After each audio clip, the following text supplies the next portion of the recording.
ప్రియ దేవుని బిడ్డలారా, బైబిల్ చదవటం వినటం వల్ల మనలో విశ్వాసం పెరుగుతుంది. మన మార్గానికి త్రోవ చూపుతుంది. సమస్త జనులను శిష్యులనుగా చేయుడి మత్తయి 28:19 వచనంలో దేవుని వాక్యం తెలియచేస్తోంది. తెలుగు బైబిల్స్ను ఆర్ఆర్కే మూర్తి గారు రీసెర్చ్ చేసి విశ్లేషణ చేసిన బైబిల్లోని ప్రతి అధ్యాయాలను వచనాలను వరుస క్రమంలో అనగా ఆదికాండం నుండి ప్రకటనా గ్రంథం వరకు ఇవ్వబడుతుంది. ప్రతి ఒక్కరూ ఆధ్యాత్మికంగా విశ్వాసంలో బలపడి మీ జీవితంలో ఎదుర్కొంటున్న సమస్యల నుండి విడుదల పొందండి. ప్రతి ఒక్కరూ మీ దీవెన టీవీని సబ్స్క్రైబ్ చేసి ఈ వాక్యాన్ని లైక్ చేసి మీ మిత్రులకు బంధువులకు షేర్ చేయండి. దేవుని సువార్తను ప్రకటింపబడుటలో మీరు పాలిభాగస్తులు కండి. ప్రియ శ్రోతలు, ఈ రోజున మనం కీర్తనల గ్రంథంలో నుండి 25, 26 కీర్తనలు ధ్యానం చేయబోతున్నాము. 25వ కీర్తన అంతా కనికరం కోసం, విడుదల కోసం దావీదు చేసిన ప్రార్థనే. 25 నుండి 39వ కీర్తన వరకు దావీదు స్వీయానుభవాలు మనకు వివరంగా తెలుస్తాయి. అంతేకాదు, ప్రవచనాత్మకంగా ఇశ్రాయేలు శేషిత ప్రజలకు కలగబోయే శ్రమలను కూడా చూడగలం. విశ్వాసులకు ఈ కీర్తనలో గిలాదు గుగ్గిలం లభిస్తుంది. ఇంతవరకు మనం విన్న కీర్తనలు ఎంతో ఉద్రేకభరితమైనవి. ఇక ముందు వచ్చే కొన్ని కీర్తనలు వ్యక్తిగతం, ఆత్మగతం, స్వగతం. సమకాలీన జీవితాలకు ఈ కీర్తనల్లో గొప్ప సందేశమున్నది. భూత భవిష్యత్ వర్తమానాలకు సరిపడే వర్తమానం మనకు లభిస్తుంది. ఈ కీర్తనల్లో ముఖ్యమైన వచనాలను మాత్రమే మా శ్రోతలకు ఎత్తి చూపగోరుతాము. ఒంటరిగా ఉన్నవారికి ఈ కీర్తనలు దివ్యౌషధం లాంటివి. కీర్తనలు 25 వచనం 1 నుండి, యెహోవా, నీ దిక్కునకు చూచి నా ఆత్మను ఎత్తి పట్టుకుంటున్నాను. నా దేవా, నీ యందు నమ్మిక ఉంచి ఉన్నాను. నన్ను సిగ్గుపడనీయకు. నా శత్రువులు నన్ను గూర్చి ఉత్సహింపనీయకు. దావీదు పూర్తిగా దేవుని మీద ఆధారపడి ప్రార్థిస్తున్నాడు. ఒకానొక రోజు సమీప భవిష్యత్తులో ఇశ్రాయేలు శేషిత జనాంగం ఇలాగే శ్రమానుభవం పొందబోతారు. అప్పుడు వారు కూడా దేవునికి జాతిపరంగా ప్రార్థన చేస్తారు. ఇది ప్రవచనం. మనకు కూడా అలాంటి పరిస్థితులు రావడం మన ఆత్మలకెంతో మేలు. నా ఆత్మను ఎత్తిపట్టుకుంటున్నాను అంటున్నాడు దావీదు. ఆత్మతో మాట్లాడుతున్నాడు. ఇది ఆధ్యాత్మిక స్థితి. దేవా, అరుగో నా శత్రువులు, వారి ఎదుట నాకు సిగ్గు కలిగేటట్లు చేయకు. నా శత్రువులకు ఎట్టి పరిస్థితిలోనూ జయం కలుగకూడదు. వారికే అపజయం, సిగ్గు కలగాలి. దావీదు ప్రార్థనలో ఎంతో తీవ్రత ధ్వనిస్తోంది. శత్రువులకు అధోగతి ప్రాప్తించాలి. దేవా, నీ కొరకు కనిపెట్టుకునే వారిలో ఎవరూ సిగ్గునొందరు. హేతువు లేకుండానే ద్రోహం చేసేవారు సిగ్గునొందుతారు. యెహోవా, నీ మార్గాన్ని నాకు తెలియజెయ్యి. నీ త్రోవలను నాకు తేటపరుచు. సాధారణంగా మానవుని ఎదుట 2 మార్గాలుంటాయి. దేవుని మార్గం లేదా తన స్వంత మార్గం. ఈ రెండిటిలో ఏదో ఒకటి కోరుకోవాలి. అటో ఇటో నీవే కోరుకోవాలి, తేల్చుకోవాలి. సామెతలు 14:12 వచనం, ఒకని ఎదుట సరైనదిగా కనబడే మార్గమున్నది, అయితే అది తుదకు మరణానికి త్రోవ తీస్తుంది. అందుకే దావీదురాజు దేవుణ్ణి చిత్తశుద్ధితో అడుగుతున్నాడు. దేవా, నీ మార్గములను నాకు బయలుపరచు, తేటగా చూపు. నన్ను నీ సత్యముననుసరింపచేసి నాకు ఉపదేశము చెయ్యి. నీవే నా రక్షణకర్తవైన దేవుడవు. దినమెల్ల నీ కొరకే కనిపెడుతున్నాను. యెహోవా, నీ కరుణాతిశయములను జ్ఞాపకం చేసుకో. అవి పూర్వము నుండి ఉన్నవే గదా. ఈ వాక్య భాగంలో దావీదు దేవుని వాత్సల్యాన్ని కొనియాడుతున్నాడు. దేవుని దయావాత్సల్యమును బట్టి ఆయన మనము అడిగిన దానికంటే, ఊహించే దానికంటే ఎక్కువే ఇస్తాడు. దేవుడు తన ప్రజల క్షేమము, భద్రత కాంక్షించేవాడు. 7వ వచనం, నా బాల్య పాపాలను, నా అతిక్రమాలను జ్ఞాపకం చేసుకోవద్దు. యెహోవా, నీ కృపను బట్టి నీ దయ చొప్పున నన్ను జ్ఞాపకముంచుకో. దేవుని కృప, దేవుని దయ, ఈ రెండూ మనకందరికీ కావాలి.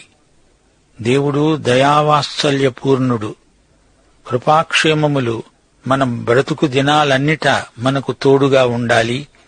ఇప్పుడు దావీదు దేవుని యందు తన విశ్వాస నిరీక్షణలను వ్యక్తం చేస్తూ అంటున్నాడు. 8-9 వచనాలు. యెహోవా ఉత్తముడును యథార్థవంతుడునై ఉన్నాడు. కావున తన మార్గములను గూర్చి ఆయన పాపులకు ఉపదేశిస్తాడు. న్యాయవిధులను బట్టి ఆయన దీనులను నడిపిస్తాడు. తన మార్గాన్ని దీనులకు నేర్పుతాడు. దేవుని మంచితనం, ప్రేమ, నీతి ఇవన్నీ ఆయన మనకు అనుగ్రహించిన రక్షణలో ఇమిడి ఉన్నాయి. 11వ వచనం. యెహోవా, నా పాపము బహు ఘోరమైనది. నీ నామమును బట్టి దానిని క్షమించు. క్రీస్తును బట్టి దేవుడు మనల్ని తప్పకుండా క్షమిస్తాడు.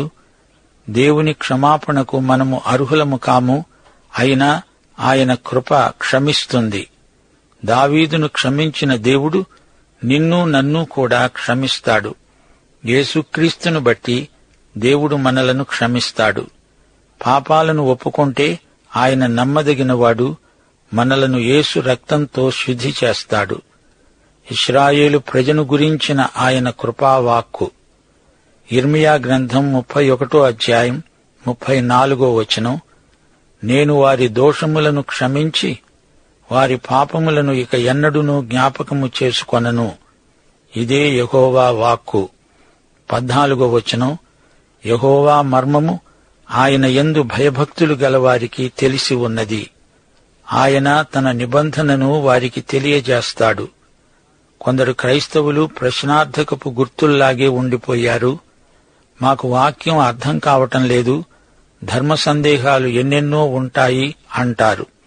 దేవుడు ఎందుకిలా చేశాడు అంటూ సణుగుతూ గొణుగుతూ ఉంటారు. అర్థం చేసుకునే ప్రయత్నం కూడా చెయ్యరు. అయితే సంగతులు మరుగు చేయటం దేవునికి ఘనత. అవసరమైనంత వరకు దేవుడు మనకు, మన పిల్లలకు రహస్యాలెన్నో విడమరిచి చెబుతాడు, చూపుతాడు. ఆయనతో నడిచేటప్పుడు ఆయన చెయ్యి పట్టుకుంటే చాలు.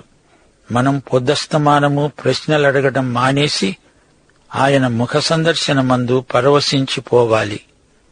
15-17 వచనం వరకు. నా కనుదృష్టి ఎల్లప్పుడూ యెహోవా వైపునకే తిరిగి ఉన్నది. ఆయన నా పాదాలను వలలో నుండి విడిపిస్తాడు. నేను ఏకాకిని, బాధపడేవాణ్ణి. నా వైపు తిరిగి నన్ను కరుణించు. నా హృదయ వేదనలు అతి విస్తారములు. ఇక్కట్టులో నుండి నన్ను విడిపించు. మనం కూడా ఇబ్బందిలో చేసుకోదగిన ప్రార్థన ఇది. నా వేదనను, నా బాధను కనుగొని నా పాపాలన్నిటినీ క్షమించు. పాపాలను దేవుని సన్నిధిలో ఒప్పుకోవడం ఆత్మకు ఎంతో ఆరోగ్యం. 19-21 వచనం వరకు. నా శత్రువులను చూడు, వారు అనేకులు. క్రూర ద్వేషంతో వారు నన్ను ద్వేషిస్తున్నారు. నేను నీ శరణు జొచ్చి ఉన్నాను. నన్ను సిగ్గుపడనీయకు. నా ప్రాణాన్ని కాపాడు, నన్ను రక్షించు. నీ కొరకు నేను కనిపెట్టుకుని ఉన్నాను. యథార్థత, నిర్దోషిత్వము నన్ను సంరక్షించునుగాక. అవును, శత్రువులెందరైనా దేవుని కాపుదల మనకున్నది. ముగింపులో దావీదు ఇశ్రాయేలు కోసం ప్రార్థించాడు. దేవా, వారి బాధలన్నిటిలో నుండి ఇశ్రాయేలును విమోచించు. ఈ భూమి మీదికి ఇశ్రాయేలు జాతిపైకి శ్రమలు రాబోతాయి. శ్రమలలో నుండి విడుదల చేయగలవాడు ప్రభువే. శ్రోతలు, శ్రమలు అనే బలమైన గాలి మనలను దేవుని వైపునకే నెడుతుంది. ఇది యేసు ప్రభంజనం. ఇప్పుడు మనం 26వ కీర్తనలోకి వచ్చేశాము.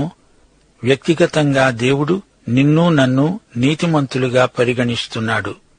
ఇది మన నీతి కాదు, ఆయన నీతి, యేసు నీతి. 1 కొరింథీ 1వ అధ్యాయం 30-31 వచనాలు. ఆయన మూలముగా మీరు క్రీస్తు యేసునందున్నారు. అతిశయించేవాడు ప్రభువునందే అతిశయించాలి అని రాయబడినది నెరవేరేటట్లు దేవుని మూలముగా ఆయన మనకు జ్ఞానము, నీతి, పరిశుద్ధత, విమోచనము అయ్యాడు. యేసే నీకు నాకు నీతి, విమోచనము. ప్రియుడైన క్రీస్తునందు మనము అంగీకరించబడిన నీతిమంతులం. అందుకే మనం యేసు నామమున ప్రార్థన చేస్తాము. యేసు మన కొరకై చేసిన శిలువ బలి, ఆయన యోగ్యత, అర్హత మనకు ఆపాదించబడినాయి. దేవునికి స్తోత్రం. 26వ కీర్తన 1వ వచనం నుండి, యెహోవా, నేను యథార్థవంతుడనై ప్రవర్తిస్తున్నాను, నాకు తీర్పు తీర్చు. ఏమీ సందేహించకుండా యెహోవాయందు నేను నమ్మిక ఉంచి ఉన్నాను. యెహోవా, నన్ను పరిశీలించు, పరీక్షించు. నా అంతరింద్రియాలను, నా హృదయాన్ని పరిశోధించు. దావీదు జీవితం దేవుని యందలి భయభక్తులతోనే గడిచింది. ఒకసారి గొప్ప పాపం చేశాడు, పశ్చాత్తాపం చెందాడు. బబులోను రాజు అలా కాదే, ప్రతిరోజు ప్రతి ఘడియా పాపం చేస్తూనే ఉంటాడు. వారికి పశ్చాత్తాపం అంటే ఏమిటో తెలియదు. అందుకే దావీదును దేవుడు రాజులందరికీ గీటురాయిగా పరిగణించాడు. దావీదు అంటున్నాడు, నీ కృప నా కన్నుల ఎదుట ఉంచుకొని ఉన్నాను. నీ సత్యాన్ని అనుసరించి నడుచుకుంటున్నాను. పనికిమాలిన వారితో నేను సాంగత్యము చెయ్యను. వేషధారులతో పొందు చెయ్యను. దుష్టుల సంఘము నాకు అసహ్యం. భక్తిహీనులతో సాంగత్యము చెయ్యను. వింటున్నారా?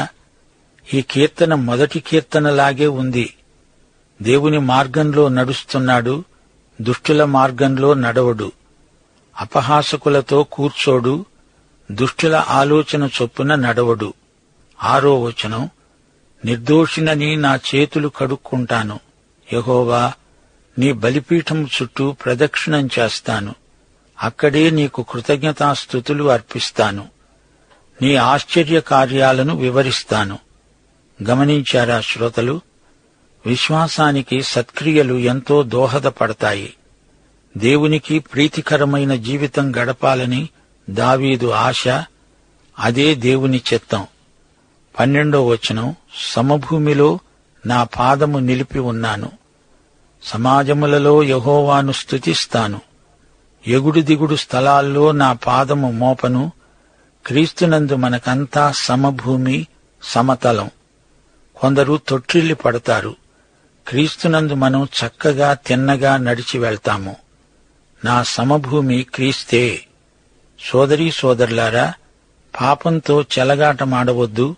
శోధన స్థలం నుండి వెంటనే పారిపోవాలి. సమభూమిలో క్రీస్తునందు నిశ్చింతగా నడవడం అభ్యసించండి. ఇప్పుడు 27వ కీర్తనలోకి రండి. ఈ కీర్తన అంతా ఒక సుదీర్ఘమైన ప్రార్థన.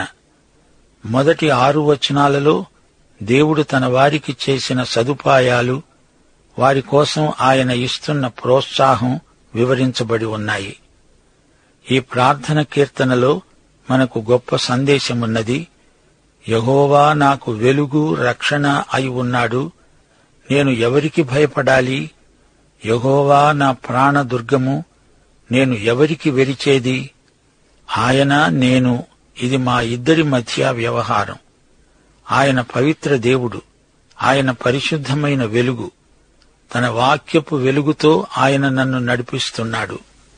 ఆయన వాక్యం నా పాదాలకు దీపం, నా త్రోవకు వెలుగు. ఆయనే నా రక్షణ, ఆయనే ప్రేమ. క్రీస్తు ద్వారా, క్రీస్తునందు మాత్రమే మానవతకు రక్షణ. యోహాను సువార్త 3వ అధ్యాయం 16వ వచనం, దేవుడు లోకాన్ని ప్రేమించి మనకు యేసుక్రీస్తునే ఇచ్చాడు. ఆయన యందు విశ్వసించే ప్రతి మనిషి నశించడు, నిత్యజీవం పొందుతాడు. దేవుడు మనలను ప్రేమించి ఆయనే మనకు రక్షణ అయ్యాడు. రక్షించే నామం యేసు నామము తప్ప మరో నామము లేదు. అపొస్తలుల కార్యములు 4వ అధ్యాయం 12వ వచనం. దావీదు అంటాడు, ఆయనే నా వెలుగు, నా రక్షణ. దేవునికి భయపడేవారు మనుషులకు భయపడరు. దేవుడు నీతో ఉంటే నీ ఒక్కడివే లోకాన్ని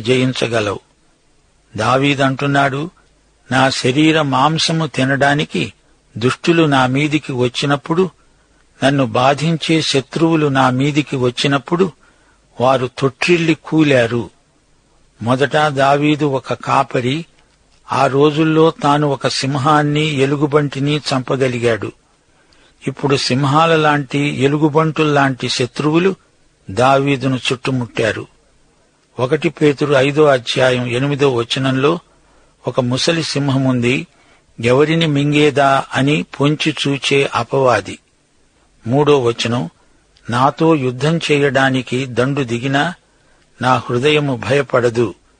నా మీదికి యుద్ధం రేగినా నేను ధైర్యము విడువను. 4 ప్రార్థనను గురించిన ధ్యానం. యెహోవా యొద్ద ఒక్క వరమడిగాను, దానిని నేను వెదుకుతున్నాను. యెహోవా ప్రసన్నతను చూడడానికి, ఆయన ఆలయములో ధ్యానించడానికి నా జీవితకాలమంతా నేను యెహోవా మందిరములో నివసించగోరుతాను. దావీదు ఒకే ఒక వరమడుగుతున్నాడు, దేవా, నీ సన్నిధిలో ఏకాంతంగా నీ సుప్రసన్నతను ధ్యానిస్తూ అలా ఉండిపోవాలని ఉంది. ఫిలిప్పి 3:13-14 పౌలు కూడా ఒకే ఒక్క కోరికను వ్యక్తం చేశాడు. అదేమిటంటే, నేను ఒకటి చేస్తున్నాను, వెనుక ఉన్నవి మరచి ముందున్న వాటి కొరకై వేగిరపడుతూ క్రీస్తు యేసునందు దేవుని ఉన్నత పిలుపునకు కలిగే బహుమానాన్ని పొందాలని గురివద్దకే పరిగెత్తుతున్నాను. మనకు కూడా ఇదే ఏకైక లక్ష్యమై ఉండాలి. విశ్వాసము వలన ఈ కృపయందు ప్రవేశము గలవారమై అందులో నిలిచి ఉందాము. దేవుని ఇంటిలో ఉండి ఆయన ప్రసన్నతను చూస్తూ ఉండాలని దావీదు హృదయాభిలాష. దేవాలయంలో దేవుని కృపాసనమున్నది, దేవాలయంలో బలిపీఠమున్నది. అది యేసు శిలువకు ముందు గుర్తు. 5 ఆపత్కాలమున ఆయన తన పర్ణశాలలో నన్ను దాచిపెడతాడు, తన గుడారము మాటున నన్ను దాచుతాడు. ఆశ్రయదుర్గం మీద ఆయన నన్ను ఎక్కిస్తాడు. అతి పరిశుద్ధ స్థలం, అందులో మందసం, దానికి పైగా కరుణాపీఠం. ఇది దావీదుకు ప్రత్యేక ఆకర్షణ. దానిపై రక్తం ప్రోక్షించబడి ఉంది. ఈ రోజున యేసు రక్తం ద్వారా ఆయన సన్నిధిలో ప్రవేశించి అక్కడ మనం దాక్కుంటాము. ఇప్పుడు నన్ను చుట్టుకొని ఉన్న నా శత్రువుల కంటే ఎత్తుగా నా తల ఎత్తబడుతుంది. ఆయన గుడారములో నేను ఉత్సాహధ్వని చేస్తూ బలులు అర్పిస్తాను అంటున్నాడు దావీదు. నేను పాడుతాను, యెహోవాను గూర్చి స్తుతిగానం చేస్తాను. ఇది స్తుతిగీతం, విమోచన గీతం. ఇప్పుడు దావీదు హృదయపు అట్టడుగు నుండి ప్రార్థన లోతుల్లోకి వెళ్లిపోతున్నాడు. యెహోవా, నా కంఠధ్వని ఎత్తి నిన్ను ప్రార్థించినప్పుడు నా మనవి ఆలకించు దేవా, కరుణతో నాకు ఉత్తరమియ్యి. దేవుని ప్రత్యేక కనికరాన్ని, కృపాబాహుళ్యాన్ని దావీదు కోరుకుంటున్నాడు. దావీదు ఇంకా అంటున్నాడు, నా సన్నిధిని వెదకండి అని నీవు సెలవీయగా, యెహోవా, నీ సన్నిధిని నేను వెదికాను అని నా హృదయము నీతో అన్నది. సోదరీ సోదరులారా, దేవునికి మనమంటే ఎంతో ప్రేమ. ఆయన ప్రేమకు మన హృదయాలు బదులు చెప్పాలి, స్పందించాలి. పెళ్లి సంబంధం చూడండి. భార్యకు కేవలం పోషణ, భర్తకు వంట మనిషి దొరకడమేనా పెళ్లి అంటే? కాదు. పెళ్లి అంటే పరస్పర ప్రేమ, ప్రగాఢమై సన్నిహితమైన ప్రేమ సంబంధ సహవాసమే పెండ్లి అంటే. అలాగే యేసుతో మనకున్న సంబంధం అగాపే ప్రేమ. 9 నీ ముఖమును నాకు దాచకు, కోపము చేత నీ సేవకుని తోలివేయకు. నా సహాయకుడవు నీవే, రక్షణకర్తవైన నా దేవా, నన్ను దిగనాడకు, నన్ను విడువకు. దావీదు కోల్పోయిన దేవుని సహవాసాన్ని తిరిగి నూతనపరచవలసిందని దేవుణ్ణి వేడుకుంటున్నాడు. నా తల్లిదండ్రులు నన్ను విడిచినా యెహోవా నన్ను చేరదీస్తాడు. యెహోవా, నీ మార్గమును నాకు బోధించు, సరళ మార్గమున నన్ను నడుపు. అబద్ధ సాక్షులు, క్రూరత్వం వెళ్లగక్కేవారు నా మీదికి లేచారు. సజీవుల దేశంలో నేను యెహోవా దయను పొందుతాను అనే నమ్మకం నాకు లేకపోతే నేనేమైపోతాను? యెహోవా కొరకు కనిపెట్టుకొని ఉండు. ధైర్యము తెచ్చుకొని నీ హృదయాన్ని నిబ్బరంగా ఉంచుకో. యెహోవా కొరకు కనిపెట్టుకొని ఉండు. ప్రియ శ్రోతలారా, దేవుడే గుండెను బాగుచేయగల నిపుణుడు. పాఠం సమాప్తం. దైవాశీస్సులు.